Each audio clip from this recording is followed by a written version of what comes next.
je suis Caroline. Bonjour, je suis Anthony. Et nous sommes des petits débrouillards. Alors aujourd'hui, Anthony, je vais refaire une expérience que j'aime beaucoup. Ça se passe avec une assiette dans laquelle je mets de l'eau. Sur l'eau, je vais vaporiser du poivre. Donc là, on a plein de baigneurs, comme tu dis dans la rade de Brest. Et puis soudain, qu'est-ce qui se passe? Eh bien, il y a un poisson terrible qui arrive, un sous-marin nucléaire atomique désintégrateur. Je le mets au milieu, et là... Oh, évidemment, tous les baigneurs fuient ce monstre terrible.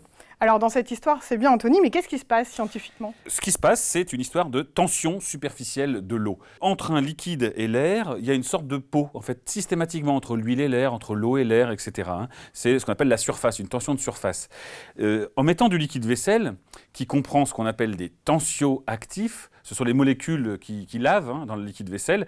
Une partie de ces molécules aiment l'eau, on appelle ça hydrophile, elles vont donc se coller à l'eau. Et une partie de ces molécules n'aiment pas l'eau, elles ont un pôle hydrophobe qui n'aime pas l'eau du tout.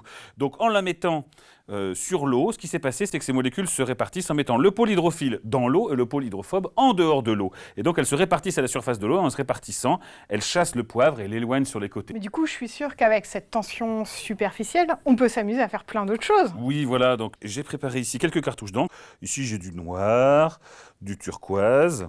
Je vais mettre un peu de rouge. Voilà, c'est très coloré. C'est déjà assez joli, je ne sais pas ce que tu vas nous faire. Voilà, et maintenant, je vais prendre le liquide vaisselle. Tiens. Hop, merci.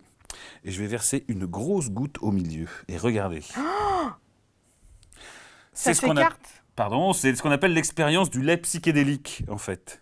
Voilà, si je vous rajoute d'autres gouttes, ça va être le festival. Ça va s'écarter dans tous les sens.